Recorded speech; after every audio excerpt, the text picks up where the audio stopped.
Europe Midi. Il est 12h53, François Geffrier. L'Europe à la une, tous les jours, nous regardons ce qui fait la une chez nos voisins européens. Avec vous, Daniel Cohn-Bendit. Bonjour Dani. Bonjour François. Alors Dani, aujourd'hui vous nous emmenez en Grèce car il y a une visite officielle historique. Le président turc Erdogan est arrivé hier soir à Athènes, il y est encore aujourd'hui. C'est la première visite d'un chef d'État turc en Grèce depuis 65 ans. Les relations entre les deux pays ont été très longtemps glaciales. Dani, Recep Erdogan arrive avec une demande précise qui concerne des officiers de l'armée turque. Exactement. Alors il ne faut pas croire que si Erdogan se déplace, c'est simplement pour être gentil.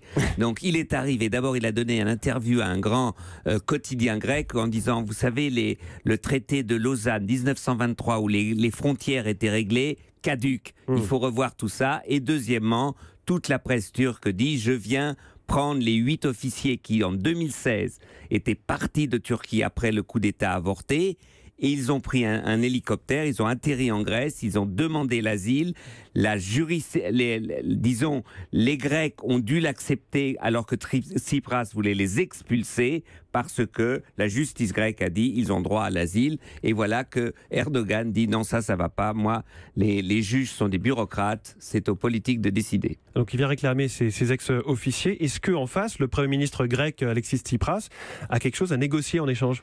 D'abord, il a négocié qu'il n'y a pas de négociation sur les frontières, donc la mer Égée reste et les îles restent grecques comme elles le sont. Ça, c'est un peu sa négociation. Et deuxièmement, des accords économiques, il y aura plus de ferries, il a besoin. Et troisièmement, il faut que Erdogan maintienne les frontières fermées aux réfugiés. Donc il a beaucoup à perdre si M. Erdogan se fâche contre lui. Malgré tout, ça témoigne un peu de la conception qu'a Recep Tayyip Erdogan de la justice. Est-ce qu'il a fait ça avec d'autres pays qu'avec la Grèce ? Oui, par exemple, quand le chancelier, l'ex-chancelier Schröder a été négocié pour des journalistes allemands qui étaient en tôle, eh bien, il a fait une proposition. Il avait dit, écoutez, on va échanger. Je vous donne tous vos journalistes et vous me donnez tous les officiers, les soldats turcs qui ont demandé l'asile en Allemagne.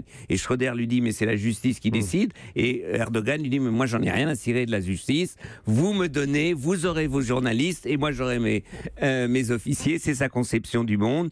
Et j'espère que Tsipras ne va pas expulser ces 8 officiers et qu'un autre pays européen, pourquoi pas la France, les prenne. Et comme ça, Erdogan sera satisfait. Ils ne seront plus en Grèce, mais ils ne seront pas en Turquie. La diplomatie, c'est toujours plus simple quand c'est expliqué par Dani Cohn-Bendit.